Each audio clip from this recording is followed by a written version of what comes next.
Hello guys, कैसे हो आप लोग? अच्छे होंगे। गुड मॉर्निंग, सुप्रभात। आज मैं आप लोगों के लिए सुमित्रा नंदन पंत की रचनाएं का ट्रिक लेके आई हूँ और आशा है आप लोगों को अच्छे ही लगेंगे। तो चलिए स्टार्ट करते हैं। सुमित्रा नंदन पंत, ठीक है। सुमित्रा नंदन पंत का जन्म हुआ था 20 मई 1900 को कौसानी, उत्तराखंड में, ठीक है।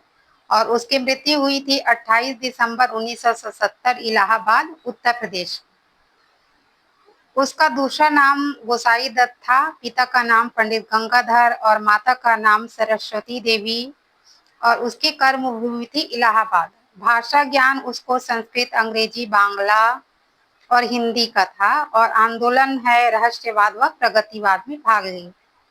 ठीक, प्रगतिवादी आंदोलन से वो जुड़े हुए थे। और पुरस्कार है पद्म भूषण 1961 में, साहित्य अकादमी, ठीक है, साहित्य अकादमी जो है उसको 1960 में मिला था, और ज्ञानपीठ पुरस्कार 1968 में मिले थे, ठीक है।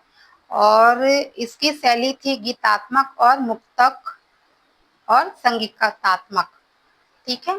तो ये उसकी शैली थी, ठीक है। और जो है पंत जी द्वारा रचित काव्य को मुख्यतः 4 श्रेणियों में विभाजित किया जा सकता है।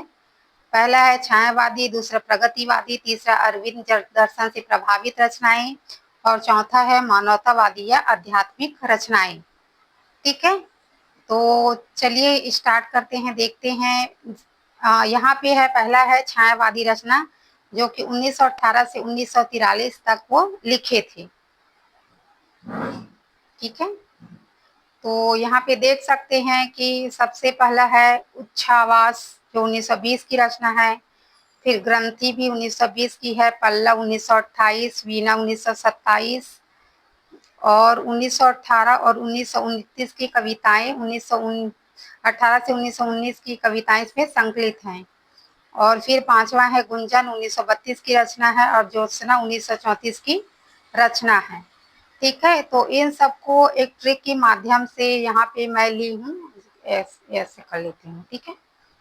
हाँ, तो यहाँ पे ली हूँ कि उच्छ्वास 1920, ग्रंथि 1920, पल्लव 1928, वीणा 1927, ठीक है। तो यहाँ पे ट्रिक है कि पंत की वीणा उग्र, उच्छ्वास से उग्र ली हूँ, उग्र विप्लव के समान गूंज रहे हैं इस ज्योत्सना में। पंत की वीणा उग्र विप्लव के समान, विप्लव यानी पल्लव, नहीं पल्लव, विप्लव ऐसा।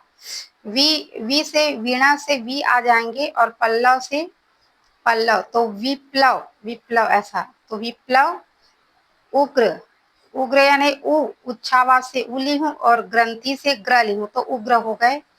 तो पंत की वीणा उग्र विप्लव के समान गूंज रहे हैं इस ज्योत्सना में, ठीक है। इस ज्योत्सना में गूंज रहे हैं, गुंजन और ज्योत्सना, ज्योत्सना, ठीक है, समझ में। फिर है प्रगतिवादी रचनाएं। प्रगतिवादी रचनाएं जो है 1935 से 1945 तक की है। उसमें है सबसे पहले युगांत है 1936, युगवाणी और ग्राम्या है 1940, युगवाणी 1938 और ग्राम्या है 1940, ठीक है। तो इसको ये ट्रिक नहीं दी हूँ क्योंकि ये 3 ही है, इसको याद कर लेना तो अच्छा है, युगांत। और ये याद भी कर सकते हो क्योंकि इसमें दो का अंतर है, ठीक है। युगांत 1936, युगवाणी 1938 और ग्राम्य 1940 की रचना है। तो ये प्रगतिवादी रचनाएं हैं, ठीक है। और कब से कब तक? 1935 से 1945 तक, ठीक है। फिर आ जाते हैं अरविंद दर्शन से प्रभावित रचनाएं। अरविंद दर्शन, ठीक है, उसको बोलते हैं अंशचेतनावादी, दूसरा नाम है अंशचेतनावादी, ठीक है। तो ये भी है अरविंद दर्शन से प्रभावित रचना 1946 से 1948 तक।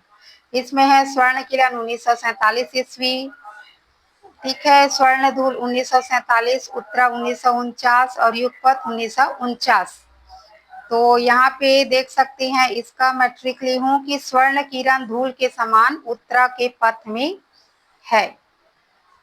ठीक है, क्या है? स्वर्ण किरण धूल के समान उत्तरा के पथ में है। ठीक है, स्वर्ण किरण से स्वर्ण किरण, धूल के समान स्वर्ण धूल, उत्तरा उत्तरा और युग पथ यानी पथ में है। तो स्वर्ण किरण धूल के समान उत्तरा के पथ में है। ठीक है, फिर आते हैं, चौथा है मानवतावादी या आध्यात्मिक। ठीक है, जिसको नव मानवतावादी युग भी कहते हैं। इसमें रचनाएं हैं अतिमा, वाणी, ठीक है, चितंबरा, पतझड़, कड़ा, बूढ़ा चांद, लोकायतन, गीतहंस, सत्यकाम, पल्लवनी, स्वच्छंद, मुक्ति यज्ञ, युगांतर, तारापथ, मानसी, सौवर्ण और अगुंठित और मेघनाथ वध है। ठीक है, तो इसको यहाँ पे एक और बता देती हूँ कि 1961 में इसको पद्म भूषण मिला है, 1968 में ज्ञानपीठ पुरस्कार मिला है चिदम्बरा के लिए, और कड़ा और बूढ़ा चांद जो 1960 में साहित्य अकादमी पुरस्कार इसको मिला था 1959 में। ठीक है, और महाकाव्य है लोकायतन, 1964 की रचना है, जो महाकाव्य है 2 खंडों में और 7 अध्याय में लिखा है। ठीक है, और सत्यकाम भी महाकाव्य है। ठीक, और स्वच्छंद 2000 की रचना है, और सौवर्ण 1954 की रचना है। तो ठीक है, तो इन सबको हम ट्रिकी वे में कैसे करेंगे? तो यहाँ पे ट्रिक मैं लिखी हूँ कि आवीणा यानी अतिमा से अतिमा, अतिमा तो अतिमा का अली हूँ, और वाणी का वीणा ऐसा करके ली हूँ। ठीक है, आवीणा चितंबरा पतझड़ में, चितंबरा पतझड़ में, कला और बूढ़ा चांद, पतझड़ में कला व बूढ़ा चांद के पास इस लोक में, है ना, इस लोक में यानी लोकायतन। ठीक है, इस लोक में यानी लोकायतन, इस लोक में गीत व सत्य, इस लोक में गीत व सत्य जो है पल्लवित होकर या पल्लव होकर स्वच्छंद और मुक्त है, स्वच्छंद और मुक्त है। और युग के अंत में यानी युगांतर, तो युग के अंत में तेरा मन, तारा पद को तेरा मन लिखी हूँ, तेरा तारा को तेरा और मान को मन लिखी हूँ, मन 100 अवगुणों वाले मेघनाथ का वध करेगा। ठीक है, तो आ वीणा या वाणी ऐसा भी लिख सकते हो, आ वीणा चितंबरा पतझड़ में कला व बूढ़ा चांद के पास इस लोक में गीत सत्य पल्लवित होकर स्वच्छंद व मुक्त है। युग के अंत में तेरा मन 100 अवगुणों वाले मेघनाथ का वध करेगा। ठीक है, तो ये ऐसे ट्रिकी वे में आप देख सकते हो, स्क्रीनशॉट ले लेना, ऐसे मैं कर देती हूँ। ठीक, ये लो। ठीक, तो मैं और इधर है और कुछ, हाँ, फिर है इसके नाट्य काव्य भी है, वही है काव्य रूप या नाट्य का ज्योत्सना 1934 है, रजत शिखर 1951 है, और शिल्पी 1952 है।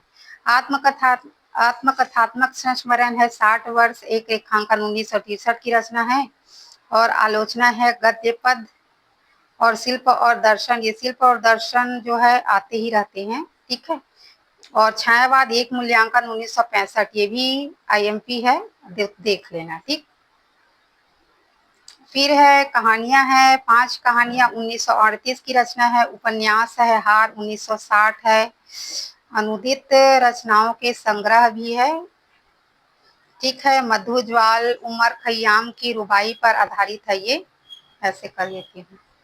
ठीक, 5 कहानियां 1938 है, कहानियों में उपन्यास हार 1960 है, अनुदित रचनाओं के संग्रह में मधु ज्वाल है, उमर खयाम की रुबाइयों का फारसी में हिंदी अनुवाद है। ठीक, फिर है संयुक्त संग्रह है खादी के फूल, जिसमें सुमित्रा नंदन पंत और बच्चन की संयुक्त जो है काव्य संग्रहित है। ठीक है, और पत्र संग्रह है पत्र के 100 पत्र, पंत जी के 100 पत्र 1960 ईस्वी में है, जो बच्चन ने संग्रहित किए थे। ठीक है, फिर आते हैं पत्रकारिता। पत्रकारिता में 1938 में उन्होंने रुबात नामक प्रगतिशील मासिक पत्रिका निकाला था। ठीक है, पुरस्कार और सम्मान यहाँ पे लिख दी हूँ। 1960 में कला बूढ़ा चांद पर साहित्य अकादमी पुरस्कार है। ठीक है, पद्म भूषण हिंदी साहित्य के अनवरत सेवा के लिए मिला है इसको। चिदम्बरा 1968 में चिदम्बरा नामक रचना पर भारतीय ज्ञानपीठ पुरस्कार मिला है और लोकायतन पर सोवियत लैंड सम्मान मिला है। ठीक है, विशेष तथ्य भी है, देख लेते हैं। पंत जी की सर्वप्रथम कविता है गिरजे का घंटा, 1916 की रचना है ये कई बार पूछते हैं प्रथम कविता कौन सी है ऐसा करके। और छायावाद का घोषणा पत्र मैनिफेस्ट है, जो है पंत द्वारा रचित है। ठीक है, ठीक। फिलहाल पल्लव की, जिसको पल्लव रचना की भूमिका में कहा जाता है। ठीक, फिर पंत जी के सर्वप्रथम छायावादी रचना उच्छ्वास है, जो 1920 की रचना है। और युगांत रचना पंत जी के छायावादी दृष्टिकोण की अंतिम रचना मानी जाती है। युगवाणी रचना में पंत जी ने प्रगतिशील को युग की वाणी बताया है। ठीक है, रामचंद्र शुक्ल ने इसको छायावाद का प्रतिनिधि कवि कहा है। ठीक, फिर है रोला, इसका सर्वप्रिय छंद माने जाते हैं और इन्हें रावणाजुन भी कहा जाता है, इसको याद रख लेना। ठीक, और यह अपने सूक्ष्म और कोमल कल्पना के लिए अधिक प्रसिद्ध थी। मूर्त पदार्थों के अमूर्त उपमान ये ढूंढकर ला लेते थे या इसके मन में ऐसा कुछ चलते थे। ठीक है, हाँ, उपमान देने की परंपरा पंत जी द्वारा ही प्रारंभ की गई, प्रारंभ मानी जाती है, ऐसा बोल सकते हो। ठीक, फिर है पंत जी के प्रति बहुत सचेत, पंत जी भाषा के प्रति बहुत सचेत थे। हाँ, कर लेती हूँ। पंत जी भाषा के प्रति बहुत सचेत थे। उसकी रचना में प्रकृति का जादूगरी जिस भाषा में अभिव्यक्ति हुई है, उसे उस समय चित्र भाषा या बिंबात्मकता की संख्या देते थे। और प्रसिद्ध पंक्ति है, सुंदर है विहग सुमन सुंदर मानव तो सबसे सुंदर, ये बहुत एमपी है। और मेरे मन के मधुबन में सुषमा के शिशु मुस्कावो, नव नव सांसों का सौरभ, नव मुख का सुंदर सुख बर जावो। तो ये हो गए उनकी विशेष बातें और प्रसिद्ध पंक्तियां। ठीक है, तो ऐसे देखने के लिए आपको धन्यवाद। ठीक है, आप स्क्रीनशॉट ले लो, ऐसा मैं कर देती हूँ। ठीक है,